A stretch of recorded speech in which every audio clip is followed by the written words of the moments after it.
ওকে, নাকি শুনতে পাচ্ছেন? তাহলে আমি আপনাদেরকে একটা একটা করে খবর দেওয়ার চেষ্টা করছি। প্রথমেই আমি আসি গাজা প্রসঙ্গে।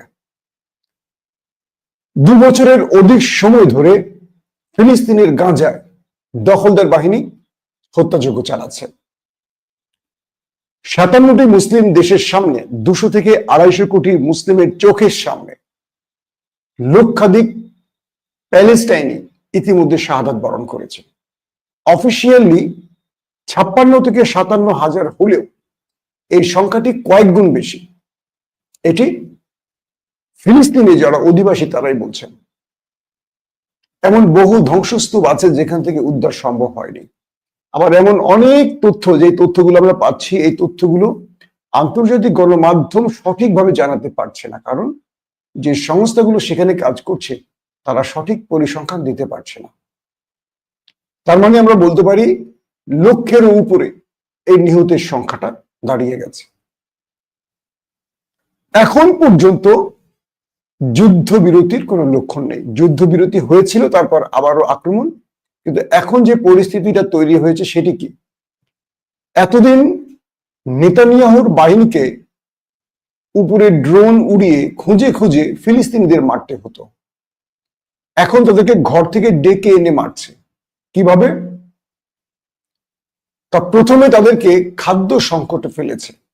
খাদ্য নেই, পানি নেই, ওষুধ নেই, বাঁচার যে মৌলিক অধিকারটুকু কিচ্ছু নেই গাজাবাসীর। 5 দিন, 6 দিন, 7 দিন না খেয়ে আছে মানুষ।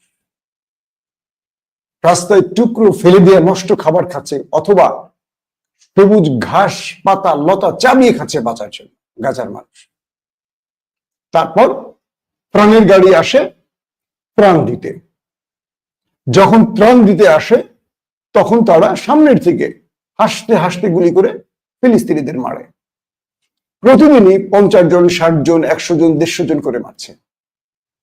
কোনো কোনো যোদ্ধা তাদের বন্দুকের নিশানা ঠিক আছে কিনা এটাও কনফার্ম করছে। বুঝছেন? খুব হাসির বিষয়টা, তাই তো? খুব হাসির খবর এটি।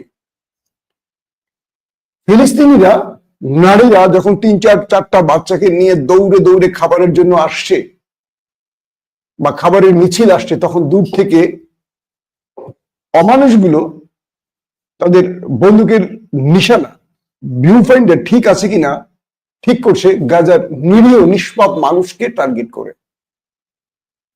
এভাবে প্রতিদিন তারা মারছে। তো এদেরকে আর খুঁজে খুঁজে মারতে হয় না, প্রাণের গাড়ি আসে আর তারা পজিশনে দাঁড়িয়ে গুলি করে মেরে ফেলে। গাজাবাসীর সামনে পথ দুটো খোলা, হয় না খেয়ে ক্ষুধায় মরে যাও অথবা গুলি খেয়ে মরে যাও। তো গাজাবাসীরা গুলি খেয়ে মরতে এসছে, কারণ না খেয়ে ধুকে ধুকে মরার চেয়ে একটা গুলি খেয়ে একবারই মরে যাওয়া ভালো। 200 থেকে 250 কোটি মুসলিম এই খবরগুলো জানে, প্রতিদিনের খবর নেয়। আমরা খবর দেই, আপনারা নেন, আবার অন্যরা খবর দেয়, আমরা নিচ্ছি। আমরা মুসলমান দাবিদার। আমার নাম যেহেতু মুসলিম, আমি তো মুসলমান, হয়তো আমি নামাজ পড়ি, হয়তো রোজা রাখি। আমেরিকাকে বা ইসরায়েলকে ধমক দেওয়ার মতো একটা লোক নেই, বা যুদ্ধ বন্ধ করার জন্য যে প্রচেষ্টা বা যেভাবে যুদ্ধ বন্ধ করতে বললে যুদ্ধ বন্ধ হবে সেভাবে বলার কেউ নেই। যে আরবরা ফিলিস্তিনিদের ভাষায় কথা বলে, যে আরবরা ফিলিস্তিনিদের গায়ের রং ধারণ করেছে, মানে একই বর্ণ গোত্র, একই বংশ, ধরেন একই সব, শুধু ফিলিস্তিন আর আরব বলে ভিন্ন আর কিছু না।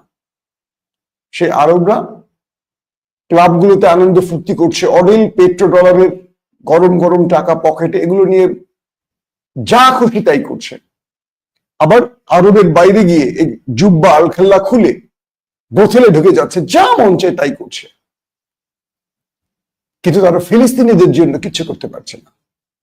কত বড় বড় নেতা দেখলাম মুসলমানদের, সব চুপসে গেছে এক ইসরায়েলের কাছে।